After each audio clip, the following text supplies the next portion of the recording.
Well, YouTube Archie here with another video in my series of Blast from the Past. I haven't done one of these in a while, but when I get old magazines, old books, old anything to look at, hell, I even got a video up of a camera, toaster, the Flowbee hair cutter, back in the day when you hooked it up to your vacuum cleaner, all kinds of stuff, blast from the past. And today we're going to take a look at an article in the newspaper from 1987, October 11th, from Worcester. I believe it might be Telegram and Gazette.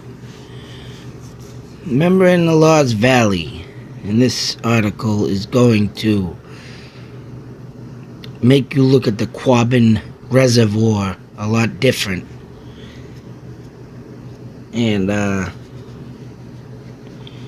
it is a very, very sad story. And due to the demand of water back in the 1930s and 20s, and of course the population grown bigger, but I can't understand why they would do this instead of looking for something else. And there's more land out there, a valley, than just going around back in the day and tearing down a full town, mind you, demolishing it to fill up the Quabbin Reservoir. So as you can see here, the very first page is the valley of once where the city stood, or a little town I should say. But the population back then was big due to it being in the 30s, 20s and all that, beforehand. There was 26,000 people in this town, and 7,000 graves were disturbed to build this. And back then that was a lot of people. If you can just imagine this town starting back in the 1800s, and by the late 1930s gone. And they got sucks black and white pictures, but as you can see off someone's farmland, and there was 4 residents of the time to remember. And they were children of a mother and father that I think owned this farm, and the mother and father didn't want to say nothing. And I don't blame them. This is kind of sick. And this is the south end of the Swift River Valley, sometime between 1895 and 1900. Town of Enfield is to the center and left. About 80% land in this photo is under water. So over here to the left is the valley. As you can see, as it slopes down, this all turned into the Quabbin Reservoir. So if there's I can't remember if I've ever drove by that, but if you can and you can see it, this is gonna blow your mind. Now, like I said, I can't read the full article, but I'm gonna do what is written under the pictures, as you can take a visual of what it looked like. And here's an early photograph of the center of Enfield. The time of the photo is unknown, but since all the roads in the town were tarred before World War I, it is probably around the turn of the century. Sorry, hands getting numb. Then you'd have down here,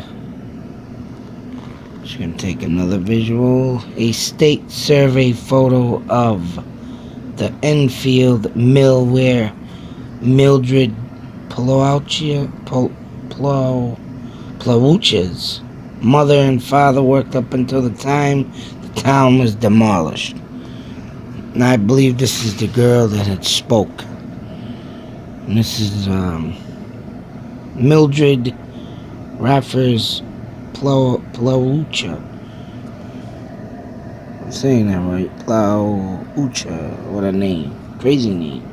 1924 with a dog and cat in her yard. Farmland or whatnot.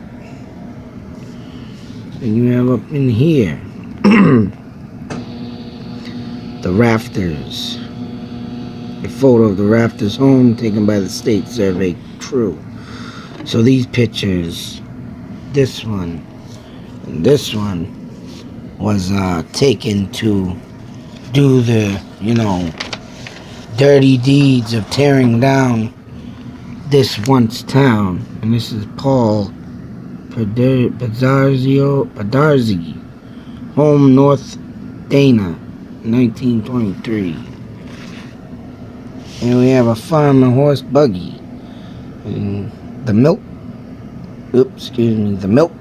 Mr. Matthews, poses with his cart in 1920 in North Dana. So the milkman, if anybody knows why milk was delivered back in the day and you couldn't get it in the stores, right? You used to leave bottles of milk on your porch, you pick it up. A little history for people that don't know that, you youngins.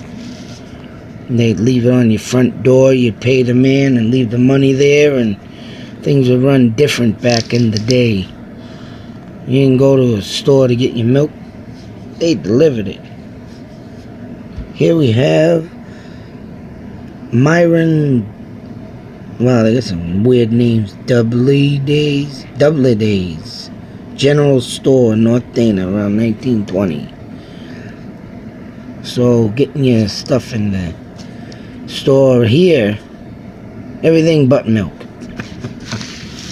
And here's the last graduation picture taken at obviously at their school outside.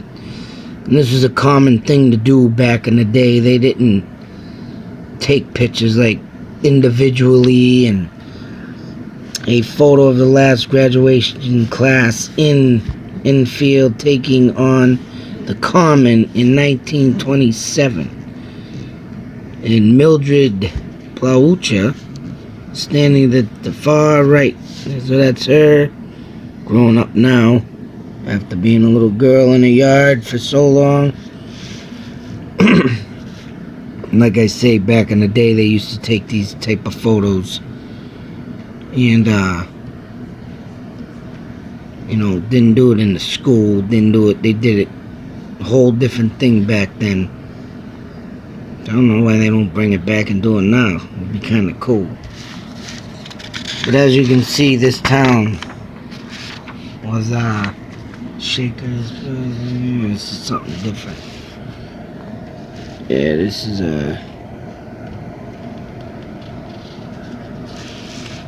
something to do with the Shakers. Pride, simplicity, and efficiency. How the Shakers used to live, but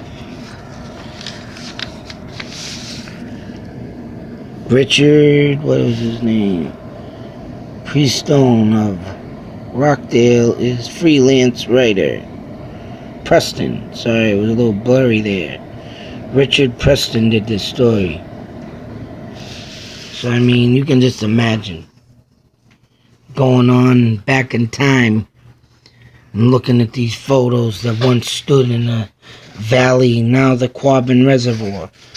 And like I said, there was 2,600 people, 7,000 graves moved from this time. And it's like, wow, what were people thinking back then to not keep searching for another way or another place? No, just tear down a whole, town that probably would have been like Irving, Mass, or Orange, Mass, them small towns out there, and they still, stand tall. But, it's just insane of what they would do back in the days. And the Depression did kind of the 1930s did kind of, chop up this town, but other towns made it, and I think this would have made it, and just to tear that down like that. It's like, what the people really think back then. You know, a lot of sick things going back then, and this is probably one of them. You're taking that many people out of a town. You know, the parents, I mean, they're sure far gone pass away from this article. And the kids, they could be still living, but to have all your friggin', you know, family traditions and everything just demolished for something that could have been looked at more. I'm sure they could have found other places of land to fill up for a water hole. If not, if they couldn't, they couldn't, but I'm sure they could have. You gotta think, like, you know, everybody's family dreams and, like I said, traditions and everything that they've known and grew up throughout that whole town. Here it sets. And believe me, people, young people ain't gonna know this unless someone remembers it. And I figured I'd share this story just in case, you know, ever there's a time and place or somewhere, somehow, something comes up like this again. Better be prepared. But hopefully we won't have a water shortage like back then or anywhere, but hey, you never know. That's just the way the world works. But thought I'd share this story due to the fact that things like this don't happen now, and people better take a little bit of notice in life, because if this does ever happen, it's like, wow, where you gonna stand and be? I know I'm gonna try and stay out of valley towns. That'd be my method. Because if you ever friggin' settle down permanently, oh man, that's just very insane to think. Your whole life just covered with water. Gone. In a matter of time. And all that's left is people remembering this town as the Quabbin Reservoir. Well, YouTube, many more videos to come. I had to do this one. I did start my series, but this is my series of Blast from the Past. I might have to change the title around because I've been getting some goofy things on that. And someone else must use it. But until that next video, YouTube, be safe. Take care. Out.